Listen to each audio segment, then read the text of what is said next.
Mga 544 ngadto sa 421 BC sa yuta sa Nephi. Si Enos nagampo nga mapasaylo sa Dios. Nagampo siya alang sa kaayuhan sa iyang katawhan. Gibase sa aktwal nga panghitabo nga nahisulat diha sa Ang Basahon ni Mormon, lain nga tugon ni Hesukristo.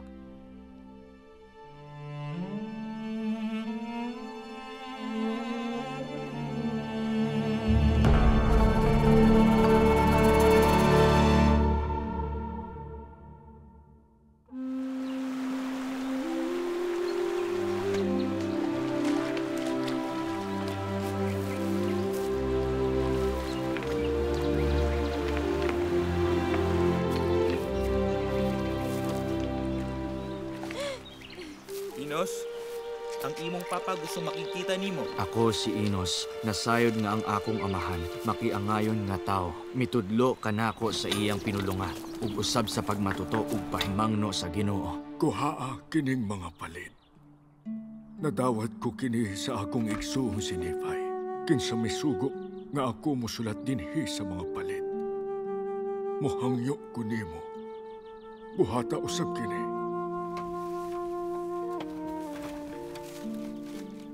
Ug bulahan ang ngalan sa akong Dios tungod ni ini.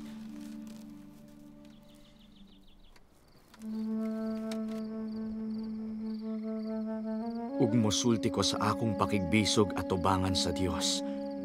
Sawa pa ako makadawat sa kapasayloan sa akong mga sala.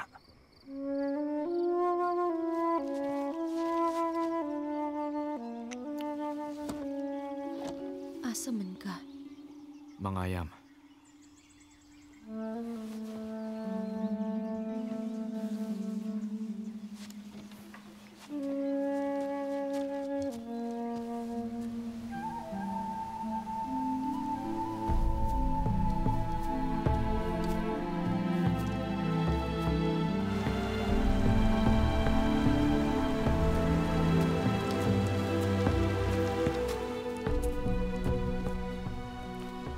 Miadto ko aron mangayam, ug ang mga pulong nga akong natunggan kanunay sa akong amahan, mahitungod sa kinabuhing dayon, ug ang hingpit nga kalipay sa mga santos, mituhop pag-ayo sa akong kasing-kasing.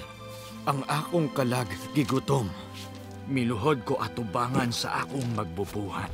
Nangamuyo kaniya ug nangaliya, alang sa akong kaugalingong kalag. O Ginoo,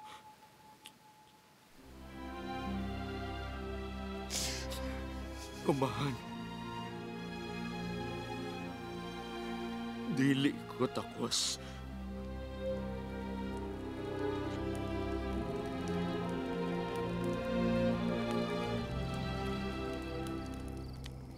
Enos, ang imong mga sala gipasaylo na, ug ikaw panalanginan. Ginoo, giunsa kini. Tungod sa imong pagtuo ni Kristo, nga wa pagyud nimo sukad madungog o makita. Daghang tuig ang mulabay, una siya mopakita sa iyang kaugalingon diha sa lawas. Busa lakaw na. Ang imong pagtuo nakahinlo kanimo.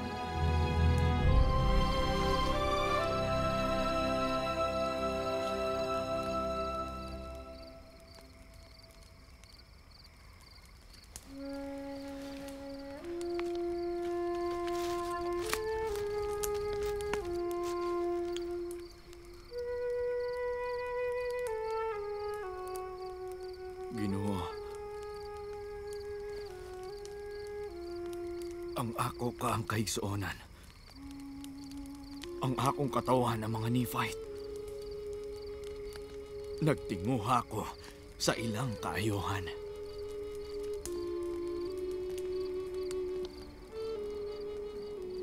In town, Ginoo. Ako muduaw sa imong kaigsuunan sumala sa ilang kakugi sa pagtuman sa akong mga sugo. Ako mihatag kanila ni ini nga yuta, ug kini usa ka balaan nga yuta. Ako dili mutunglo ni ini gawas kun tungod sa kadautan.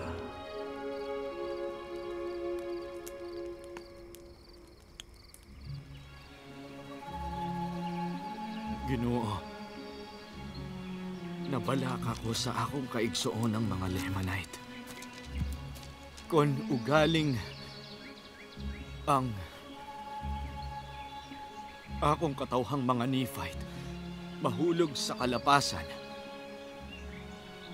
ug malaglag, dili ba ikaw, Ginoong Dios, magtipig og talaan sa akong katawhan aron dad-on kini ngadto sa mga Lemanite sa moabot nga adlaw nga tingali sila maluwas. Ako modala ni ining mga record ngadto sa mga Lamanite sa akong tukma nga panahon. Gidasig ako sa gahom sa Dios nga ako kinahanglang magsangyaw ug managna ni ining nga katawhan ug mopahayag sa pulong sumala sa kamatuoran nga anaa kang Kristo.